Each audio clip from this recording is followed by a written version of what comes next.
ఇంట్లో 5గురు పిల్లలుంటే సందడి సందడిగా ఉంటుంది. ఈ 5గురు పిల్లల్లో ఎవరు ఎక్కువ అల్లరి చేసేవాళ్ళు? అంత అల్లరి లేదండి. ఈయనే అల్లరి. అమ్మ ఇక్కడ ఒకటమ్మా, అల్లరికి, హుషారుకి, చలాకితనానికి, చిలిపితనానికి ఆ తేడా తెలుసుకుని చెప్పమ్మా. అల్లరంటే ఇప్పుడు నా ఇమేజ్ ఏమైపోద్ది, అల్లరంటే అల్లరుడు అని, నేనేమో చాలా రావుడు మంచి బాలుడు అనేలాగా నా ఇమేజ్ ఇది. నేను అలాగే చెప్తుండేవాడిని. నా ఉద్దేశం అదే. నేనేమో అల్లరి నన్ను అంటే చలాకితనం, అమ్మ అల్లరు అనుకునేది. లేదంటే ఎక్కువ హుషారు కానీ చాలా బాగుండేవాడు అబ్బాయి. ఇంట్లో పనులన్నీ మీకు సాయంగా ఉంటాయి? అవునండి, వాడే చేసేవాడు. అది ఇంట్లో ఎవరు ముట్టుకునేవాడు కాదు. మా నాగబాబు అస్సలు ముట్టుకునేవాడు కాదు. అన్నిటికీ నాకు ఆయన సహాయమే పాపం. నాన్న ఆయన ఉద్యోగం వెళ్ళిపోయారు. నేను పాక్కుంటూ అలాగా వెళుతూ వెళ్ళిపోయాను, నాకు తెలియదు. తర్వాత అమ్మ చెప్తుంటే నేరుగా మాత్రం కొన్ని కంబర్ కోలు ఉంది నాది. ఒక అది పెట్టి అది ఏడు కూర్చోతా ఏడుస్తున్నాను రోడ్డు మీద. అయ్యేసరికి వాళ్ళు 3 years చెల్లెళ్ళకి ఇచ్చిన సలహా ఏంటి? అంటే ఇండిపెండెంట్గా ఉన్నాం కదా అమ్మ, ఎవరిని డిపెండ్ అవ్వద్దు. మీ పిల్లలు నువ్వే జాగ్రత్తగా నేర్చుకో, ఎవరినైనా చేయకు, డిపెండెంట్గా పెట్టద్దు అని ఆవిడ మాకు బాగా ఎప్పుడు ఎక్కువ చెప్తుండేది. నాకు కొంచెం టఫ్ టైమ్స్లో కూడా ఆమె నీ పాటు నువ్వే ఉండాలి, ఎవరి దగ్గర ఉండదు, ఎవరింట్లో ఉండదు, మా దగ్గర కూడా ఉండదు, నీ ఇద్దరు కిలోమీటర్గా నువ్వే ఉండాలి. అది కష్టం కదండి అట్లా చెప్పడం. చెప్పారు, చాలా తక్కువ చెప్పారు. బట్ నాకు అదే ఇచ్చే ధైర్యం. ఇండిపెండెంట్గా అట్లా ఒకరి దగ్గర ఉంటే నీ గౌరవం తగ్గిపోతుంది, ఎక్కడ ఉండదు. అది చాలా నాకు చాలా ఇన్స్పైరింగ్ ఉండేది మాటలు. అది ఇప్పుడు కూడా అది చాలా హ్యాపీగా అనిపిస్తుంది అని చెప్పింది. అంతే కదా, ఇప్పుడు మనకి ఏదైనా రోగాలు వస్తే వేసేస్తాం, దాన్ని బాధపడుతుంది మనమే. బట్ తగ్గించే వాళ్ళు, కన్సర్న్ చూపించే డాక్టర్స్ ఒట్టుకోలు కిత్తలు కింద ఉండొచ్చు, కానీ పోరాడాల్సింది మనమే. నాకు సార్ కొంచెం ఏదో ఒక డిప్రెస్డ్ ఇదేదో వస్తే ఫేస్ ఒకటి, నేనేదో ఇంకా మా అందరి నుంచి నేను సపరేట్ అయిపోయినట్టు ఒక సిచ్యువేషన్ వచ్చినప్పుడు అమ్మ నన్ను పట్టుకుని I'm there for you. Yes, ఎవరు నువ్వు అన్నా, ఎస్ అన్న, ఫ్రెండ్స్ కానీ ఎవరైనా సరే ఎప్పుడు కూడా అలోన్గా మటుకు అనుకోకు, నేను నాన్న. ఆవిడ నన్ను పట్టుకొని ఇచ్చిన అఫెక్షన్ లేదా ఫీలింగ్ అసలు బలం అన్నమాట. ఇంకా ఏమన్నా చేయగలను నేను, పర్లేదు లైఫ్లో నాకు ఏదైనా సాధించగలను అన్న ఒక భరోసా తల్లి దగ్గర నుంచి రావడం అనేది నాకు ఎవరు అవసరం లేదనిపించింది. అంత స్ట్రాంగ్గా ఆవిడ support, very strong, very practical. అంత స్ట్రాంగ్ చేసింది నాన్న చెప్పండి. మా పిల్లల విషయంలో మేము కూడా మేబీ అంత స్ట్రాంగ్ కాదేమో, సెన్సిటివ్గా ఉంటాం, కానీ అమ్మ మటుకు చాలా స్ట్రాంగ్గా ఉండి మమ్మల్ని కఠినంగా ఇలాగే ఉండాల్సింది, ఇలా ఉండండి, అప్పుడే మీరు నేర్చుకుంటారు. ఇక్కడ అమ్మ పాజిటివ్నెస్ గురించి ఇంకో మాట చెప్పాలి. అంటే తన బిడ్డలకే కాదు, ఈ రోజున మా రెండో పాప శ్రీజ కూడా తనకి లైఫ్ చిన్న చిన్న డిస్టర్బెన్స్ వచ్చింది. ఆ టైంలో కూడా తను ఏముందంటే, అప్పుడు నాన్నమ్మ దగ్గరికి వెళ్ళాను, తను ఇచ్చిన భరోసా, తను ఇచ్చిన మాట వెళ్ళలేని ధైర్యం వచ్చింది నాతో. నాన్నమ్మ దగ్గర ఎప్పుడు కూర్చోస్తాడు అప్పుడే పాజిటివ్ ఫీలింగ్ వస్తుంది, అది నాతో షేర్ చేసుకుంటాను. తను నాతో చెప్తుంటే అనిపిస్తుంది, కరెక్ట్ అమ్మ, ఏం పర్లేదమ్మా, లైఫ్ అంటే ఒకరితోనే అయిపోదు, ఆ ఒక్కడి వల్ల వాళ్ళ ఇన్ఫ్లుయెన్స్ తోటో వాళ్ళు మన మీద నియంత్రించడం కానీ, మన బాధల్ని వాళ్ళు చేయడం అవుతాం. జస్ట్ నువ్వు నీ గురించి నీ మనసులో ఏదనిపిస్తే, నీ గుడ్ ఫీలింగ్ ఏదిస్తుందో ఆ ఫీలింగ్ ప్రకారం వెళ్ళిపోదు. అంటే ఆ జనరేషన్ పీపుల్ ఎక్స్పెక్ట్ అలా కాదు, ధైర్యం ఉండి అందరికీ ధైర్యం బాగా నూరుకొస్తారు. ఫాదర్ కూడా, మా నాన్నగారు కూడా అస్సలు ఎప్పుడు అనేవాళ్ళు, ఎప్పుడు మీరు పెట్టే చెయ్యి మీరు ఎప్పుడు పైన ఉండాలి తప్ప తీసుకుని ఎలా ఉండకండి, చేతులు పెట్టుకొని అనే అట్లాంటివి చెప్తుండేవాళ్ళు. అందుకని మాకు ఇండివిజువాలిటీ మాకు బాగా, ఎప్పుడు కూడా ఒకళ్ళని అడగడం అని, ఈవెన్ బ్రదర్స్ని అడగాలన్నా కూడా మాకు పడిపోయింది మైండ్లో, కొంచెం కష్టపడ్డది. సో నాకు అంటే ఆవిడ మా అమ్మ ఏదన్నా కొంచెం డిప్రెస్ అయినా నేను చాలా ఎక్కువ అమ్మకి షేర్ చేసుకుంటే, అన్నయ్య కూడా లేడు. అన్నయ్య ఉన్నప్పుడు ఓకే, లేనప్పుడు నేనే ఎక్కువ షేర్ చేసుకున్నాను. బట్ ద బెస్ట్ థింగ్ మా అమ్మ దగ్గర నుంచి హగ్ అండి. ఈరోజు కూడా మా అమ్మని హగ్ చేసుకోకపోతే, అంటే అది నాకు మా అందరిలోనూ, అంటే ఆవిడ పెద్ద చదువుకున్న వ్యక్తి కాదు, పెద్దగా బయటికి వెళ్ళి నా ఎక్స్పోజర్ కాదు, కానీ ఇవాళ చెప్పాలంటే మీ అందరికీ ఆవిడ ఒక వైఫై లాంటిది. Yes you can say that. Yes yes ఇంకొక అడ్వైజ్ కట్టండి, అమ్మ విషయంలో నేను గొప్పగా ఫీల్ అయ్యేది, కానీ చాలామంది పెద్దలు రిటైర్ అయిపోయి విశ్రాంతి తీసుకుంటున్నటువంటి పెద్దలందరూ కూడా ఆచరించే విధంగా ఒక విషయాన్ని నేను గమనించాను. ఇప్పుడంటే నా దగ్గర ఉంటుంది కాబట్టి ఉన్నాను. అమ్మ విడిగా ఇంకొక ఇంట్లో ఉండేది, 9 సంవత్సరాలు నాన్నగారు దూరం దగ్గర నుంచి ఉండేది. 5 సంవత్సరాలు ఒంటరిగా ఉండి నన్ను బిడ్డలందరూ ఎవరు మానవులు వెళ్ళిపోయారు, నేను ఒంటరి అయిపోయాను అన్న ఫీలింగ్ అమ్మకు ఎప్పుడు ఉండేది కాదు. తర్వాత బిడ్డలు ఆయా వాళ్ళ టైం బట్టి వచ్చి చూసుకుంటే సరిపోతుంది. అది వారమా, నెలక, 2 నెలక, అసలు ఒకసారి రాలేని పరిస్థితిలో ఉంటుంది. 5-6 నెలల పాటు ఇదే ఊళ్ళో ఉండి పక్క విధుల్లో ఉండి ఎవరి పనులు వాళ్ళు బిజీగా ఉండి, ఎవరి షూటింగ్ వాళ్ళు బిజీగా ఉండి, ఎవరి ప్రొఫెషన్లో వాళ్ళు బిజీగా ఉండి, ఎవరి ప్రొఫెషన్లో వాళ్ళు బిజీగా ఉండి, తన సంసారం తను బిజీగా ఉంటాను అనుకోసరి అమ్మ ఏమీ ఫీల్ అయ్యేది కదా, ఏంటమ్మా రావట్లేదు, అసలు పట్టించుకోవట్లేదు ఏంటి అంటే అంతేలేమ్మా అని ఇలాంటి నిరసన మాటలు కానీ, ఈసరింపు మాటలు కానీ, లేకపోతే న్యూనతాభావం కానీ ఇలాంటివి ఎప్పుడు అమ్మకు లేవండి. వచ్చారు అబ్బాయి ఏం చేసి పెట్టడా చెప్పండి అంటూ చాలా పాజిటివ్ ఉండి ఇప్పటికీ కూడా తను సెపరేట్ కిచెన్ మా ఇంట్లో మిగతా అందరూ వేరే కిచెన్. ఎందుకంటే అమ్మకి మోస్ట్ స్ట్రెస్ బస్టర్ వచ్చేసినా లేకపోతే రిలీఫ్ ఏంటంటే తన కిచెన్లో కూర్చొని వండుకు వండి అందరికి పెట్టాం. ఇప్పటికీ కళ్యాణ్ బాబు అక్కడక్కడ తిరిగేసి ఎక్కడెక్కడో చేసి నిరసనలు చేసి అన్ని రకాలు చేసి వస్తే అమ్మకి చాలా జాలి. ఆడేదో ఇంక మేము గుడ్లా కష్టపడుతున్నాం, కానీ ఆడి ఎంతలో వెళ్ళేదో మీ టీవీలో వాటిలో అది ఎక్కువగా చూపించేసరికి వాడే కష్టపడతారు, మేము కష్టపడలేదు ఫీల్ అమ్మకి. అందులో వాడు రాగానే ఎలా వచ్చావా అని అమ్మ ఎక్కడ కళ్యాణ్ బాబు అంటే ముందు అమ్మను కానీ ఎక్కడ కళ్యాణ్ బాబు తను ఎక్కడ ఉంటాడో ఏముంటుందో తెలుసు. అది తెలిసిన తర్వాత ఎక్కడ తను వాడికి ఇష్టమైన బిర్యానీ అవి చేసి చక్కగా పంపించి అన్నీ చేస్తుంటాడు. అట్లాగా బిడ్డలకి పెట్టడమే తప్ప బిడ్డల నుంచి ఈ వయసులో ఎక్స్పెక్ట్ చేయడం లేకపోగా కొంచెం పట్టించుకోవట్లేదు అనే ఒక న్యూనత భావనలోకి వెళ్ళిపోయి సైకలాజికల్ డిప్రెస్ అయ్యే మదర్ మాత్రం కాదు. ఆ రకంగా మాకందరికీ భరోసా. మేము కూడా పెద్ద అయినా బిడ్డలు వాళ్ళ ప్రవృత్తి ఉద్యోగరీత్యాల వాళ్ళు వృత్తిరీత్యా వాళ్ళు దూరం అయిపోయి మనల్ని చాలా కమ్యూనికేషన్ గ్యాప్ వచ్చినా సరే బిడ్డలు నాకు దూరం అయిపోయి పట్టించుకోవట్లేదు. ఇలాగే చూసావా వెళ్ళి ఎంత ఇదిగా వదిలేయేవాళ్ళు గురించి ఇప్పుడు ఏమైపోయాను అన్న ఇంత కించెం బాధపడలేదు వాళ్ళకి అంటూ నెగిటివ్ సైడ్ ఆలోచించే విధానం లేనే లేదు. అది మా అందరికి ఎంత కంఫర్టబుల్ అంటే అంత ఇంతగా ఎంచుకోకపోతే మాధవ చూసుకుని మాధవ లేకపోతే నాగబాబు వెళ్తుంటాడు కడియడం వల్ల మా విజయం చూసుకుంటున్నది. సరే నాకు కళ్యాణ్ బాబు తను చూసుకుంటుంటాడు. ఇలా ఎవరో కూడా వెళ్తూ ఉంటాం. అమ్మ మాత్రం అది వెరీ గుడ్ హెల్దీ.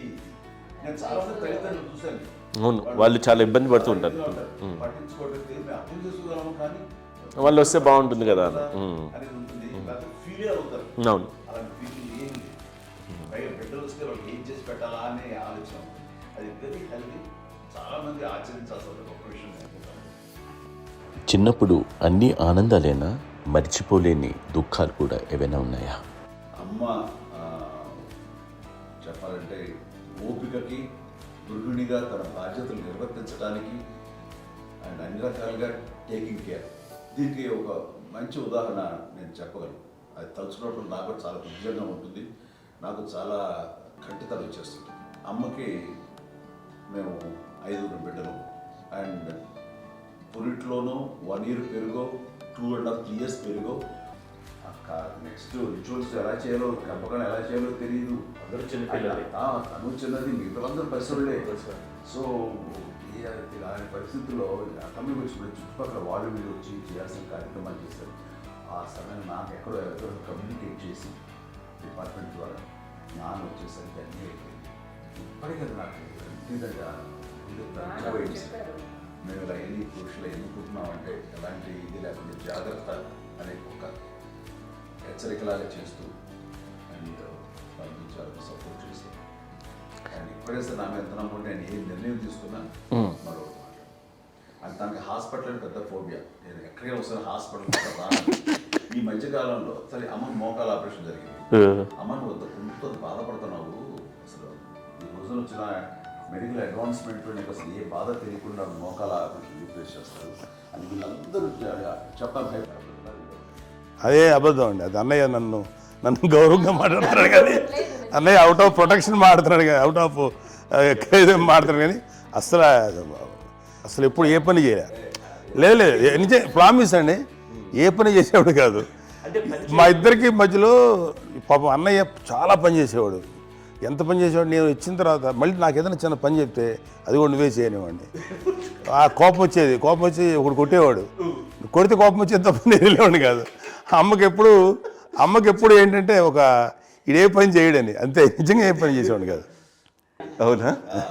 కష్టపడ్డా గుడ్లా కష్టపడ్డా లేదు వాడంటే మాత్రం మహాప్రేమ.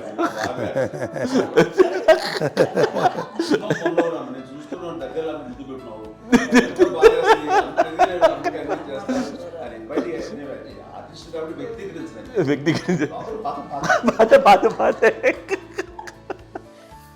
చిన్నది కాబట్టి చివరిది కాబట్టి తనంటే బుద్ధండి, నేను పెద్దోడు కాబట్టి నేను అతని ఎక్కువ కష్టపడింది కానీ మా నాన్నగారి చేతిలో ఎక్కువ అంటే నాన్న బాగా కోపం ఎక్కువ అనుమానించింది కానీ అన్నయ్య పాపం బాగా దొరికేసేవాడు పాపం. ఒకసారి అంటే మరి మాకే అనిపి ఏంటి ఇంత దారుణంగా ఉంది నాన్న మీద కోపం వచ్చేది నాకు.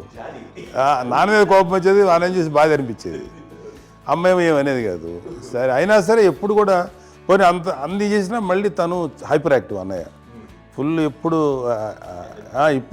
ఇప్పటికీ ఉన్నాడు. ఇప్పుడు ఈ రోజు కూడా అదే అన్నయ్య సేమ్ హైపర్ యాక్టివ్. యూజువల్గా పెద్ద కొడుకు కొంచెం అంటే సూపర్గా ఒక నిదానంగా ఉంటాడు అంటారు. బట్ అన్నయ్య దాని జస్ట్ ఆపోజిట్. యూజువల్గా ఆఖరి పిల్లలు హైపర్ యాక్టివ్ ఉంటారు, అన్నయ్య పుట్టడమే భయంకరమైన హైపర్ యాక్టివ్. ఒకప్పుడు అమ్మాయిల్ని ఎక్కువగా బయటికి పంపించేవాళ్ళు కాదు, అబ్బాయిల మీద కూడా అనేక ఆంక్షలు ఉంటూ ఉండేవి. మీ పిల్లల్ని అలా ఆంక్షల మధ్య పెంచారా, లేకపోతే పూర్తి స్వేచ్ఛనిచ్చారా? అంటే మాకు మా నాన్నగారు కానీ మా అమ్మగారు కానీ అండి మాకన్నా చాలా బ్రాడ్ మైండ్ ఉన్న వ్యక్తులండి. ఎందుకంటే పిల్లలు ఎక్కడన్నా బయటకు వెళ్తే ఇప్పుడు మేమైతే భయపడిపోతాం. మా విజయ్ కానీ మా చిన్న చెల్లి అన్నయ్య నేను అందరం కూడా ఇవాళ ఉన్న పరిస్థితిలో వాళ్ళు ఎప్పుడు భయపడేవాళ్ళు కాదండి. ఎక్కడికి వెళ్తాను నీళ్ళని ఇచ్చేవాళ్ళు, లేట్ అయినా అసలు ఏమనేవాళ్ళు కాదు. లేకపోతే ఏదైనా మోటార్ బైక్లు వేసుకున్నాం, లేకపోతే కారులో ఎట్లా పడితే ఎట్లయినా సరే ఏమనేవాళ్ళు కాదు. వాళ్ళు తెలియకుండానే మాకు ఒక ఫ్రీడమ్ ఇచ్చారండి.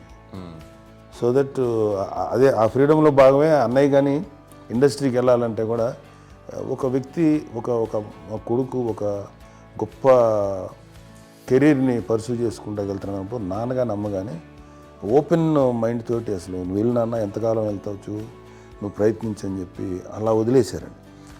అన్నయ్య కూడా ఏంటంటే మోస్ట్ రెస్పాన్సిబుల్గా వెళ్ళి చాలా మేజర్ అమౌంట్ అన్నయ్యకి కూడా పెద్ద అమ్మకు వందలు ఇచ్చేది కాదు. కరెక్ట్గా ఆ ఇన్స్టిట్యూట్లో చదువుకునేటప్పుడు ఎంత ఇవ్వాలో కరెక్ట్గా ఇచ్చేది. తనకి ఎక్స్ట్రా ఖర్చు పెట్టుకుంటే అంటే అట్లా ఉండేది అంతే కదా. అంత జాగ్రత్తగా అన్నయ్య కూడా అంత రెస్పాన్సిబిలిటీగా రెసిప్రోకేట్ అయ్యి చేసి అందువల్ల మా అమ్మ నమ్మకం మా అమ్మగారి మా నాన్నగారి నమ్మకాన్ని అన్నయ్య ఎప్పుడు అది పాడు ఇంత నమ్మకానికి 10 times ఇచ్చాడు. ఏ వయసెస్ వైపు కానీ ఏ అలవాట్ల వైపు కానీ ఎందులో ఇండల్జ్ అవ్వకుండా నాకు నేనుగా నియంత్రించుకుంటూ సరైన మార్గంలో వెళ్ళేలాగా నాకు వెళ్ళడానికి లోపల ఆ స్ట్రాంగ్ థాట్ అడగగానే వాళ్ళు రెసిస్ట్ చేస్తే ఇచ్చానని ఆపేశారు అని ఏదో చిన్న రిలక్టెంట్ ఫీలింగ్ ఉంటుంది. వాళ్ళ మీద చిన్న కోపం నిరసన ఉండేది. వాళ్ళు అలా లేకపోవడానికి వాళ్ళు వెంటనే అడిగిన వెంటనే జాగ్రత్త అనే నిర్ణయం నీది కానీ జాగ్రత్త అని హెచ్చరిక చేయడంతో నాకు మరింత బాధ్యత తిరిగి గుర్తు తిరిగి నేను నడుచుకుంటూ వెళ్ళాను. కాబట్టి అది నాకు ప్లస్ అయింది వాళ్ళ దగ్గర. అంటే మదర్ అంటే తల్లి అనే కాదు, మదర్ ఫిగర్ ఎవరిచ్చినా సరే అది నానైనా తల్లితో సమానం అనుకుంటాను. నాకు చెప్పినట్లుగా అట్లాగా అలిసిపోయి వచ్చిన నాకు కాళ్ళు నొక్కుతుంటే నాకు భయం వేసేసేది. ఆ తర్వాత పడుకో అది గదవాయించేవాడు, అది కూడా కోపం. అంటే ఉదాహరణ అంటే మళ్ళీ అదే నాకు తిడతారు, ఎందుకు కాదు పడుకుని ఎక్కడ నిద్ర వస్తాయండి నాన్న అంటే. సో ఆ రకంగా నాన్న తన ప్రేమను చూపిస్తుంటాను. ఆ తర్వాత గోండా టైప్లో కూడాను నేను ట్రైన్ కింద వెళ్తుంటే నాన్న అక్కడే ఉన్నారు, రాజమండ్రి దగ్గర ప్రాంతంలో. ఆయనకి చాలా కోపం చేస్తుంది. ఇలాంటి చేస్తుంటావు నువ్వు, ఏదైనా అయితే ఏంటి అనేది చెప్పి, ఏం పర్లేదన్నా ఏమవుతుందో అన్ని రకాల సేఫ్టీ అన్ని రకాల జాగ్రత్తలు తీసుకున్నాం. ఈ రోజు ఉన్నంత సేఫ్టీ అప్పుడు లేదు. అయినా సరే రేపు పొద్దున నీ కొడుకులు ఇలాంటి పరిస్థితులు నీకు తెలిసి వస్తారు అప్పుడు అనేవాడు. ఇప్పుడు ఈ సార్లు అనేవాళ్ళు నాకు నిజంగానే మగధీర టైంలో గుర్ర పెట్టుకుని ఆ రోడ్డు మీద పడిపోయేది అని అన్నప్పుడు నాకు ఆ ఫస్ట్ టైం ఆ ఫీలింగ్ కలిగింది. అలాగే పీటర్ హెయిన్స్ అనేవాడు ఫస్ట్ మగధీరలో జంప్ చేస్తారు, మోటార్ బైక్ జంప్ చేసినప్పుడు ట్రైల్లో పీటర్ హెయిన్స్ అంత హైట్ నుంచి 20 feet 25 feet హైట్ నుంచి పడిపోయి మొత్తాన్ని బోన్స్ ఇరగొట్టుకుని వాడు 7 నెలల పాటు 1 year హాస్పిటలైజ్డ్. అది వీడైతే ఏమో తలుచుకుని భయం వేసేసేది. అప్పుడు నాన్న గుర్తుకొచ్చేవాడు, ఓహో వాళ్ళ టెన్షన్ ఇంతే లేదు, మనకి మన కొడుకు వస్తే తెలియదు ఈ మాట నాన్న ఎప్పుడు అన్నారని అనిపిస్తుంది. Sweet memories my. అత్త కోడళ్ళ మధ్య అనుబంధం ఎలా ఉంటుంది? సురేఖ్ గారితో మీకున్న అనుబంధం గురించి చెప్తారా? మాకండి కోడలు కాదండి, నా కూతురండి. అంత బాగుంది.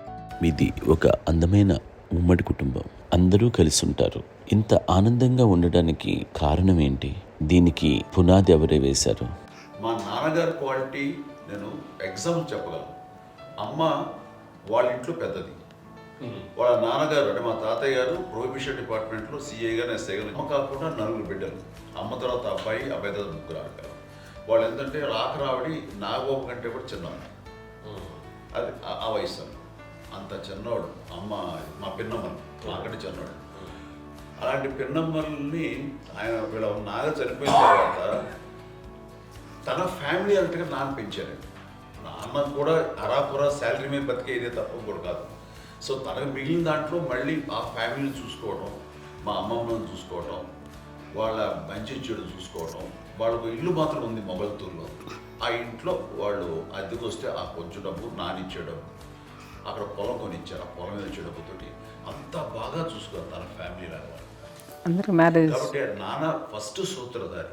అమ్మ కూడా ఫ్యామిలీ బాండింగ్ టుగెదర్నెస్ అనేది స్ట్రాంగ్గా ఉండటానికి నాన్న ఏర్పాటు చేసినటువంటి బీజం. అది అమ్మ కంటిన్యూ చేస్తుంది. మేము ఇవన్నీ చూసి మేము నేర్చుకుని మేము టుగెదర్ అంటున్నాం.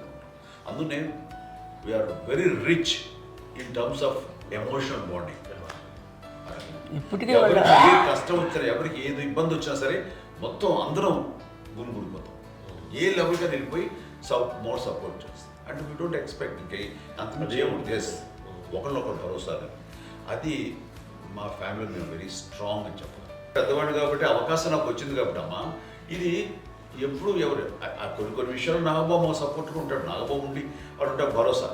అలాగే ఆడపిల్లలు మీ అందరిలోనూ అమ్మని ఎవరు ఎక్కువ జాగ్రత్తగా చూసుకుంటారు?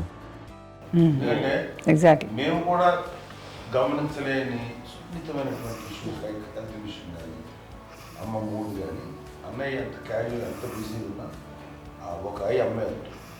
అలాగే చాలా చిన్న చిన్న విషయాలు కూడా చాలా మెడికల్ ఇంట్రెస్ట్. అందుకని మాకు అన్నయ్య ఉన్నాడు, అన్నయ్య దగ్గర ఉన్న అమ్మ అంటే ఇంకా ఎక్కువ రిలాక్స్ అయ్యాను. అన్న దగ్గరికి వచ్చాక మేము అందరం చాలా కంఫర్ట్ అయిపోయాం.